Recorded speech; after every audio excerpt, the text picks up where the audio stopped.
ya kwamba wafanye makosa. Sasa ngoja tusome hii, hata kama tutasoma hii na tuende nyumbani. Kwa kuwa waliwaalika hao watu waende sandakani, sandaka walizowachinjia miungu yao. Watu wakala chakula, wakaisujudia hiyo miungu yao. Ingawa Israeli kujiungamanisha na Baal-boeri, hasira ya Bwana zikawaka juu ya Israeli. Kisha Bwana akamwambia Musa, watwae wakuu wote wa watu, nao wanyongee juani mbele ya Bwana, ili kwamba hizo hasira kali za Bwana ziwaondokee Israeli. Basi Musa akawaambia waamuzi na Waisraeli, waueni kila mtu watu wake waliojiungamanisha na Beoli. Na tazama, mtu mmoja miongoni mwa wana wa Israeli akaja na kuwaletea nduguze mwanamke Mmidiani mbele ya macho ya Musa na mbele ya macho ya mkutano wote na wana wa Israeli. Hapo waliokuwa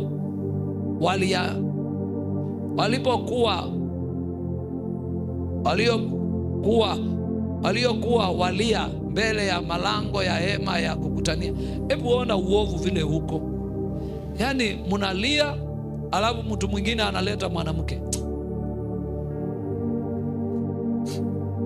Sinafikiria sasa zingine unaweza fanya kitu. Hebu tuende mstari wa 7. Naye Vinieseri mwana wa Aliezeri mwana wa Haruni kuhani alipoona jambo hilo, akaondoka hapo katikati ya mkutano, akashika fumo mkononi mwake. Akawaandama huyo mtu wa Israeli na kuingia ndani ya hema nyuma yake, naye akawachoma wote wawili kwa fumo lake, yule mume wa Israeli na yule mwanamke kati ya tumbo lake. Basi pigo likazuiliwa kwao wana wa Israeli. Nao waliokufa kwa pigo hilo idadi yao ilikuwa 24,000. Kisha Bwana akanena na Musa akamwambia, twende mstari wa 11. Vineasi mwana wa Aliezari mwana wa Haruni kuhani amezigeuza hasira zangu. Bwana Yesu asifiwe. Hii ndiyo kitu nilikuwa nawaambia. Taifa ambalo ni la Mungu, watu ambalo waliangalia wakaona ili taifa aliwezi kuzika, waliletea matatizo. Wapendwa, ngojeni waambie, when you see dhambi katikati ka watu wa Mungu, dhambi inatafuta kuangamiza watu, uwepo wa Mungu uliondoka. Biblia inasema watu 20,000 wakaanguka. Kwa nini wapendwa nawaambia hivi? Wivu wa mtu mmoja. Unajua kama unaweza kuwa na jila, nimeambiwa hapa vile jamii ingine inateseka na hapa hivi, nikasikia vibaya. Wagonjwa, ananiambia boma moja inawenda wazimu 5. Kiangalia unaona hii ni shetani. Kamuliza, kwani huko kwenu hakuna kanisa? Naambia makanisa yuko kwetu hata wachawi ndio wanashiriki. Nikasikia vibaya. Watu walienda wapi wenye wivu wa Mungu? wanaweza amua Mungu ataonekana kwa hii kanisa. Maana Mungu hatafuti watu wengi. Mungu hapa aliokoa watu kupitia mtu mmoja. Mtu mmoja tu aliyeamua hii uovu. Kumbuka watu wako malangoni wanalia, yeye ameenda kuchukua kahaba huko, tena anapita mbele ya watu, anaingia hemani. Uovu ambao na watu wanaendelea kukufa. Tauni imetangazwa kwa sababu ya uovu. Bado anachukua kahaba huko kwa mkutano. Hata Musa anaona, kila mtu anaona. Jamaa mmoja mwenye hasira ya Mungu akachukua fumo, kasema leo ndio siku yako ya mwisho na kahaba wako. Alipomtumu, kwa sababu Biblia inasema hasira ya Bwana, wivu wa Bwana ulikuwa juu yake. Wapendwa, ngojeni waambie, we are in the generation where people, they are not the killers. Watu hawana wivu. Mbona vijana hawaokoki? Mbona vijana hawana Mungu? Shida iko wapi? Kwa nini makanisa yana matatizo? Kwa sababu wivu utakusukuma uamue, hapa Mungu ataonekana, hapa uovu utaondoka, hapa shida itaondoka, hapa Mungu atashuka. Yani ujiamulie kabisa, hapa Mungu atashuka. Nina wivu mpaka siku ile nitamwona. Siwezi ondoka mbele za Bwana mpaka uwepo wa Mungu ushuke. Yani ujiamulie tu namo, maana una hasira ya Bwana. Watu watazoeaje Mungu wangu? Watu wataishiji maisha ya mazoea ya Jehova?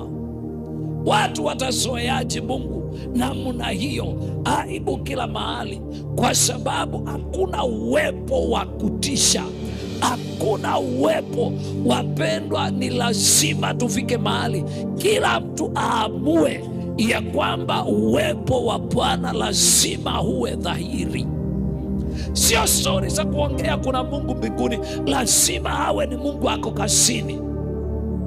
Sio habari za kuongea Mungu ambaye unajua Mungu wa Musa. Saa hii watu wako wanataka waone Mungu wa Mama Kaso, Mungu wa hakuna. Musa alifanya kazi yake akaenda.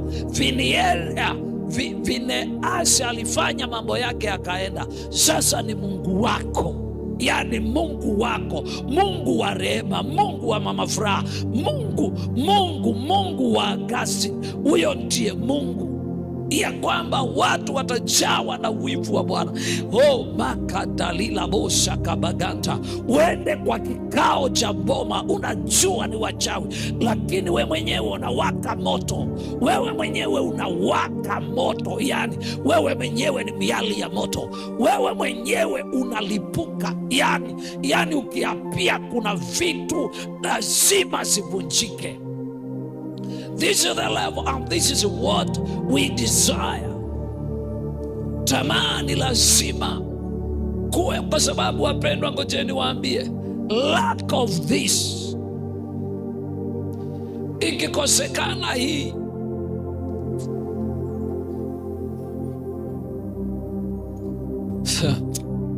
rudisha mstari wa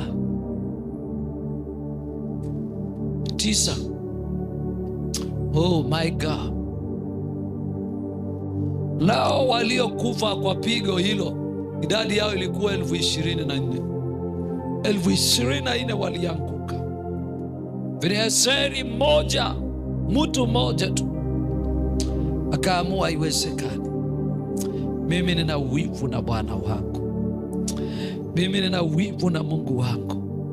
Ni lini Mungu atakuja? Ni lini Mungu ataonekana? Ni lini Mungu ataokoa watu? Ni nini nitaongea Mungu wangu kwa stadium? Ni nini nitamwongea kwa TV?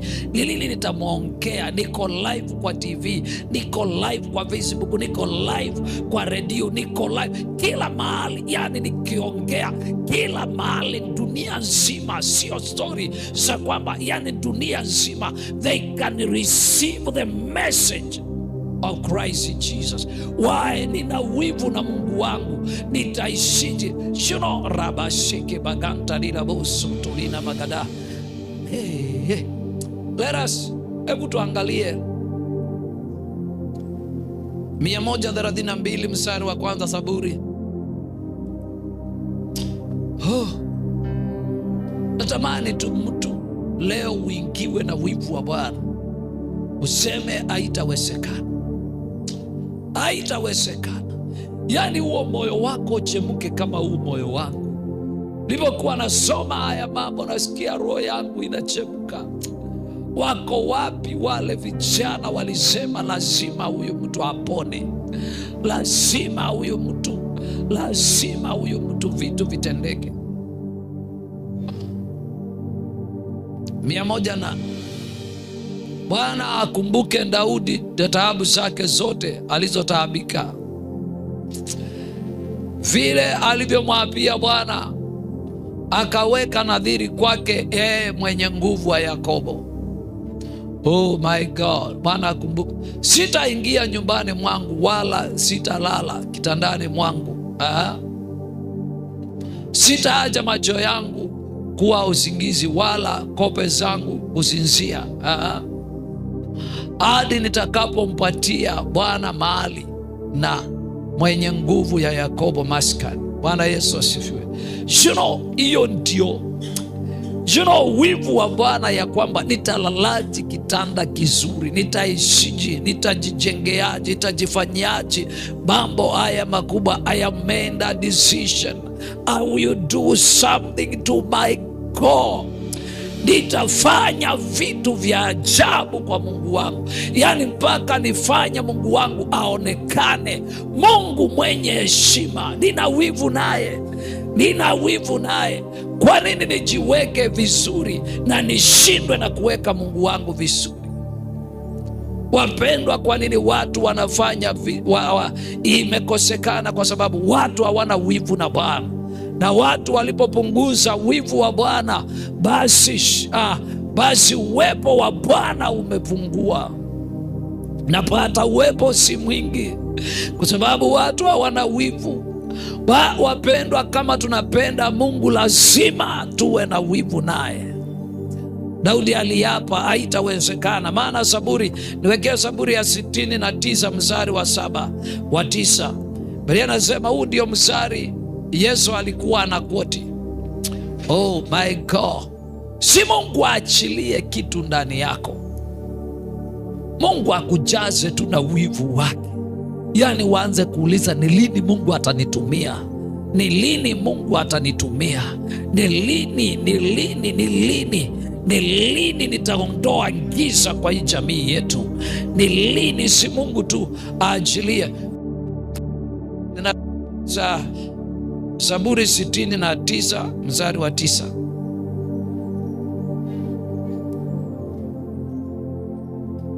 Maana mfuto wa nyumba yako unanila, na laumu zao wanaokulaumu zimenipata. Translation nyingine nasema wivu wa nyumba, mfuto. Kuna kitu kinanifuta, kuna wivu. Biblia nasema, maana wivu wa nyumba yako unanila, wivu wa nyumba yako unanila, wivu wa nyumba yako unanila. Bwana Yesu asifiwe. Unajua, hii ndio nahitaji. Wapendwa, ngojeni niwaambie kwa nini kuna mboma Mungu hajaenda. Kwa sababu watu hawana wivu na Mungu wao. Kwa nini kuna mboma Mungu hajaingia? Hata we unaangalia, unajua hapa kwetu hajakuja. Hata we unaangalia kuna vitu huwezi entertain. Kuna vitu ukishikwa na wivu wa Mungu, yani unaona watu wanafanya, unasikia wivu umeinuka, una wivu. Wapendwa, huyu Yesu ndiye alihubiriwa na Paulo. Aliona mtu anazuia mtu kukosa kupata kuokoka, akamwambia kwa muda utaona, maana macho yako yakiwa wasi hivi huyu mtu ataokoka. Na kwa sababu ya wivu nilio nao juu ya Mungu, huwezi pingana nayo nikiwa naona. Wapendwa, kwa nini watu hawajaona Mungu kwao? Wivu. Kwa nini watu wanashindwa na kufunga ili wakule? Hawana wivu. Wivu ukipanda, ujiulize ni lini Mungu atakuja kwetu. Mbona sioni Mungu kwa hii nyumba? Nina wivu na Mungu. Mbona Mungu aji? Utakaragara, utaamua mimi nitalipisia Mungu kisasi, nitalipa kile kinahitajika, nitalipa gharama mpaka Mungu aingie. Kwa sababu wapendwa, hakuna upendo hauna wivu, na hakuna upendo hauna gharama. Lazima watu walipe gharama kwa sababu ya wivu alio nao mbele za Bwana. Ni lini hawa wamama wataona Mungu? Ni lini hawa wazee wataona Mungu? Lazima kupatikane watu wenye wivu waseme hakika Mungu atakuja kwa hii mboma. Hakika Mungu ataingia mahali hapa, hata kama walichimbia nyoka, hata kama walishika nini. Wewe ukijaa, haiwezekani wapendwa, hata kama walifanya nini. Yesu kwa sababu ya wivu aliingia na kikoto akapiga. Samsoni alipofika mwisho aliingiwa na wivu, akaambia Mungu, nisaidie tu. Hao watu wanacheza hivyo, hao watu siwaoni, lakini naweza jilipisia kisasi. Mungu nikumbuke, nina wivu nawe, hata kama nimekutenda dhambi, nina wivu nawe Mungu wangu. Nataka niangushe ili nyumba wajue mimi, hata kama nitakufa nawe, lakini siwezi kukufa na hii aibu kiwa sina macho. Wapendwa, kwa nini nyumba za Mungu hazina uwepo na hazina utukufu? Kwa sababu watu wamekosa neema hii. Wivu wa Mungu shakabaganda. Si Mungu awasaidie, si Mungu awe pamoja nanyi. Samsoni akiwa ana macho alisikia wivu sana, akasema hao watu wanaoabudu ndangoni wamenitoboa macho, wamenitesa hivi. Nuri, naomba tu mara ingine nijilipisie kisasi. Nina wivu na Mungu. Watasherekeaji nimeshindwa? Watasherekeaji Mungu wangu ameshindwa? Watachezaji drama zao ati vile sioni? Watanitoboaji macho? Nina wivu na Mungu. Siwezi kufa na hii aibu, nitakufa na ushindi mkubwa. Nitakufa na ushindi mkubwa. Akaamua tu, waje nipelekwe mahali nishike nguzo ya hii nyumba, nitaiangusha, nitakufa na ushindi, nitaua wengi kuliko wale niliua nikiwa na macho. I'm telling you, this is what you need. Hii ndio unahitaji, moyo wako na moyo wangu. Wapendwa, msidanganywe na mtu ya kwamba hakuna utajiri. Msidanganywe na mtu ya kwamba hatuwezi fanya nyumba za Mungu zikatajirika. Msidanganywe na mtu ya kwamba hatuwezi lete Mungu kwa nyumba yetu. Ni wivu watu wamekosa. Tunaweza leta Mungu katika mji wa Malindi kama kila mtu atashikwa na wivu na shauku ya kuona Mungu akishuka. Mungu ashuke, nitahubiriji Mungu ambaye haonekani. Oh, thank you. Acha nikuombee. Baba, ni asante. Naomba tu Mungu akujaze na wivu wake. Wewe si ndiye Mungu uligusa Samsoni akajilipisia kizazi. Siuongeze wivu kwa watu hawa, siuongeze tamaa kwa watu hawa. Mbona watoto wao wategwe na wako shakabaganda? Mbona watu wao wawe mateka na wao wako? Mbona wenda wazimu ni wengi na bado tuko? Mbona watu ni macho wanateseka na bado tuko? Mbona miungu inatawala na bado tuko? Bwana wa mabwana, tujaze wivu wako. Tuulize, ni mpaka lini mlima wa Bwana utakuwa ni mahali pa kukimbilia, ni mahali pa watu kuendea msaada? Wakati mnara wa Bwana utakuwa juu, wakati itakuwa mbana imeinuliwa, inasema njooni kwangu wenye kusumbuka na watesekao, maana mimi nitawapumzisha. Kukiwa na wamama ambao wanoko tayari wamelipa gharama, ninawaombea neema. Utalipa gharama hata kama ni nini inahitajika, ili hao watu wakombolewe, ili hao watu wakombolewe. Wapendwa, Mungu leo ni nani atatimiza haya maandiko? Atafanya Mungu awe msaada wa waliofungwa, awe msaada wa mateka, awe msaada wa mateka. Watu wengine kule mumeitwa mwende, watu wamengojea wakachoka, wanauliza mbona Mungu hatumi mtu, mbona Mungu hatumi mtu? Kumbe ni wewe umetumwa na umekosa wivu wa kwenda. Mungu anauliza, watu wanaomba wakiuliza, ni lini Mungu utatutumia watu? Ni lini Mungu utatutumia watu? Ni lini Mungu utatuma yule mtu ulikusudia kuleta? Nilakakakasuka pakanta. Kuna manyumba hayajajengwa, watu hata ile nyumba inauliza, wale walikuwa ni wanijenge wako wapi? Ile makanisa haijajengwa, inauliza ni wale walikuwa nijenge wako wapi?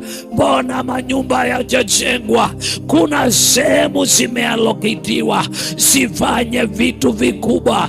Oh my God, asante Bwana, asante Bwana. Naomba tu Mungu wangu waachilie shauku la Bwana. Oh, wivu wa Bwana. Piniezeli alichukua fumo, si uchukue fumo uende. Fumo ni neno la Bwana, fumo ni neno la Bwana, fumo ni neno la Bwana. Hiyo neno uko nayo ndio fumo yako, hiyo neno uko nayo ndio fumo yako. Ukafume kila kitu. Hiyo neno iko ndani yako ndio fumo lako, hiyo neno iko ndani yako ndio fumo lako. Uingie kwa duka vitu vianguke, uingie kwa duka, uingie mahali, uende kwa boma yenye madhabahu. Hizo madhabahu sivunjike, hizo madhabahu sivunjike. Uingie mahali wamejenga miungu, hiyo miungu ianguke. Uingie mahali wamevuga nyoka, hizo nyoka sikufe, maana wewe umebeba fumo na neno lako ni kama mishale. Ukiongea kuna vitu vinaanguka, ukiongea kuna vitu vinaanguka. Oh, shakabaganda.